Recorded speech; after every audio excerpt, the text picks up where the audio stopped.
सावधान, मां लक्ष्मी ने स्वयं कहा है, अगर घर की ये 5 चीज किसी को दे दी जाए तो धन संपत्ति ही नहीं, सुख शांति भी सदा के लिए छिन जाएगी। क्या आप जानते हैं, आपके घर की 5 साधारण चीजें ही आपकी किस्मत तय करती हैं। मां लक्ष्मी ने चेतावनी दी है, गलती से भी इन्हें दान कर दिया तो घर में आ जाएगी भयंकर गरीबी। बहुत समय पहले प्राचीन भारत के एक छोटे से नगर विशालपुर में एक साधु का आश्रम था। वहां दूर दूर से लोग आकर आध्यात्मिक शिक्षा प्राप्त करते थे। नगरवासी साधु को आचार्य देव कहते थे, क्योंकि वे केवल भिक्षा लेकर जीवन व्यतीत नहीं करते थे, बल्कि लोगों को सही जीवन जीने की राह भी दिखाते थे। विशालपुर नगर समृद्ध था, लोगों के घर धन, धान्य, गहनों और रत्नों से भरे रहते थे।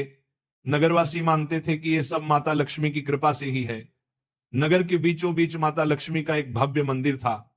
रोज शाम को वहां दीपक जलाए जाते, घंटियों की ध्वनि गूंजती और पूरा वातावरण श्री ह्रीं श्री महालक्ष्मी नमः के मंत्रों से पवित्र हो जाता। लेकिन एक परिवार ऐसा भी था जो नगर में सबसे समृद्ध होने के बावजूद धीरे धीरे कंगाल होने की ओर बढ़ रहा था। यह परिवार था वसुदेव जी का। वसुदेव जी नगर के सबसे बड़े व्यापारी थे। उनके पास सोने चांदी के ढेर थे, नौकर चाकर थे और अनाज के कोठार भरे रहते थे। फिर भी कुछ वर्षों के भीतर उनका घर वीरान होने लगा। धन की जगह कर्ज बढ़ने लगा, नौकर छोड़कर जाने लगे और घर में अशांति फैल गई।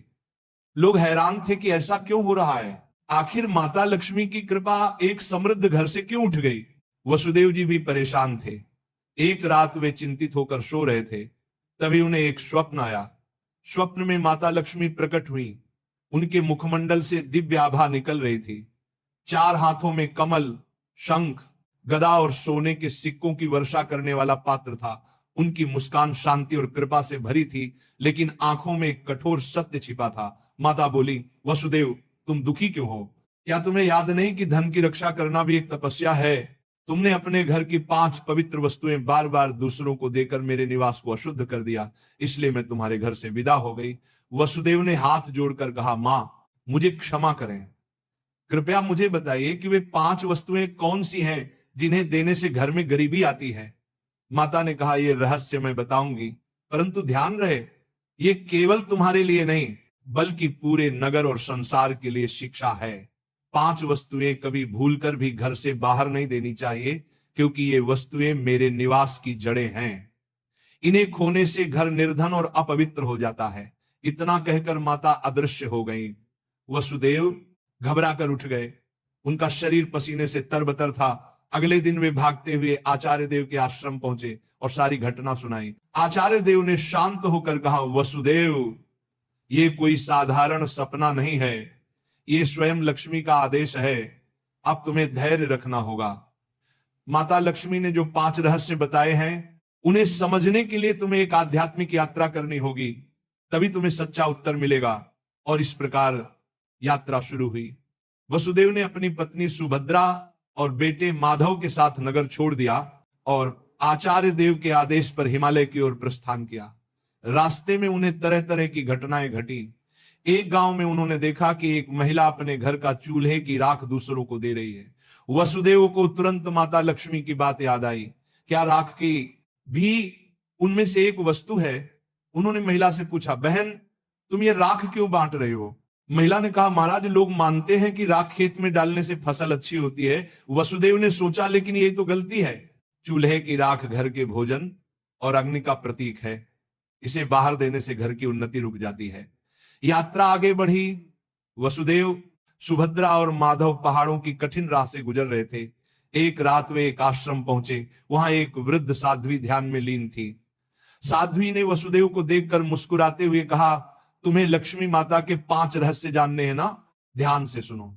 ये पहली वस्तु है चूल्हे की राख, इसे किसी को मत दो, ये घर की लक्ष्मी को बाहर कर देती है। वसुदेव ने प्रणाम किया और रहस्य को याद कर लिया। दूसरे दिन वे आगे बढ़े। एक गांव में देखा कि लोग अपने घर से झाड़ू निकालकर दूसरों को दे रहे हैं। वसुदेव ने आश्चर्य से पूछा, तुम लोग ऐसा क्यों करते हो? एक युवक बोला, हम मानते हैं कि पुराना झाड़ू देने से दरिद्रता चली जाती है। लेकिन तभी आकाश में गड़गड़ाहट हुई, जैसे स्वयं माता लक्ष्मी बोल रही हो, मूर्खों, झाड़ू लक्ष्मी का निवास है। ये घर की स्वच्छता और समृद्धि का प्रतीक है, इसे बाहर देने से लक्ष्मी घर से चली जाती है। वसुदेव को दूसरी वस्तु का भी रहस्य मिल गया, झाड़ू। तीसरा रहस्य उन्हें एक कुटिया में मिला। वहां एक वृद्ध साधक बैठे थे, उनके सामने दीपक जल रहा था। साधक ने कहा, बेटा, घर का जलता हुआ दीपक या उससे जली हुई लौ कभी किसी को मत दो। ये घर की ज्योति और आयु का प्रतीक है, इसे देने से सुख शांति चली जाती है। वसुदेव ने तीसरी वस्तु भी जान ली। आगे चलते चलते वे एक गांव पहुंचे। वहां एक परिवार ने अपने घर का नमक पड़ोसियों को उधार दिया। उसी रात उस परिवार के यहां कलह मच गई।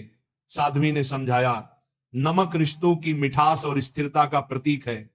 घर का नमक देना लक्ष्मी को अपमानित करना है। अब वसुदेव को चौथी वस्तु भी मिल गई, नमक। अंततः हिमालय के पास एक गुफा में तप करते एक योगी ने अंतिम रहस्य बताया। योगी बोले, वसुदेव, पांचवी वस्तु है कपड़े का कोना या पल्लू। महिलाएं अक्सर पुराने कपड़े का पल्लू काट कर दे देती हैं, लेकिन यही स्त्री की लक्ष्मी और घर की मर्यादा का प्रतीक है। इसे देना घर के भाग्य को काटना है। अब पांचों वस्तुएं स्पष्ट थी। पहला, चूल्हे की राख। दूसरा, झाड़ू। तीसरा, जलता दीपक। चौथा, नमक। पांचवा, कपड़े का कोना। वसुदेव ने कृतज्ञ होकर योगी को प्रणाम किया। अब पांचों रहस्यों को जानकर वसुदेव अपनी पत्नी सुभद्रा और पुत्र माधव के साथ नगर की ओर लौटने लगे। रास्ते भर वे मन ही मन माता लक्ष्मी के उपदेशों को दोहराते रहे। नगर पहुंचते ही उन्होंने सबसे पहले आचार्य देव के चरणों में प्रणाम किया और पूरी यात्रा का वर्णन किया। आचार्य देव ने मुस्कुराकर कहा, वसुदेव, तुम्हें अब सच्चा ज्ञान मिल गया है। इन रहस्यों को केवल अपने तक सीमित मत रखना, बल्कि नगरवासियों को भी बताओ, ताकि वे भी लक्ष्मी के अपमान से बच सके। आचार्य देव की आज्ञा पाकर वसुदेव ने नगर के बीचों बीच सभा बुलाई। सभा में नगर के लोग बड़ी संख्या में उपस्थित हुए। वसुदेव ने हाथ जोड़कर कहा, बंधुओं, मैं स्वयं अपनी गलतियों के कारण निर्धनता और कष्ट का भागी बना। माता लक्ष्मी ने मुझे स्वप्न में दर्शन दिए और बताया कि 5 वस्तुएं कभी घर से बाहर नहीं देनी चाहिए। इतना कहकर उन्होंने क्रम से सब समझाया। पहली वस्तु है चूल्हे की राख, दूसरी झाड़ू, तीसरी जलता दीपक, चौथी नमक और 5वीं कपड़े का कोना। लोगों ने आश्चर्य और श्रद्धा से यह बातें सुनी। तभी आकाश में एक दिव्य प्रकाश फैला और माता लक्ष्मी स्वयं प्रकट हुई। उनके प्रकट होते ही वातावरण में सुगंध फैल गई। मंदिरों की घंटियां अपने आप बज उठी और लोग भाव विभोर होकर उनके चरणों में झुक गए। माता बोली, वसुदेव ने जो कहा वह सत्य है। तुम सब जान लो कि ये 5 वस्तुएं मेरे निवास की जड़ हैं। जो इन्हें बाहर देता है वह अपने ही घर से मुझे विदा करता है। ये कहते ही माता ने वसुदेव के घर की ओर हाथ उठाया और देखते ही देखते उनके घर में फिर से समृद्धि लौट आई। कोठार भर गए, नौकर लौट आए और पूरे घर में शांति का वास हो गया।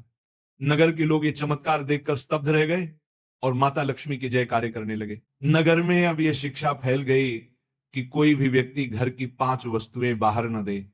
लोग अपने घरों में सावधानी रखने लगे।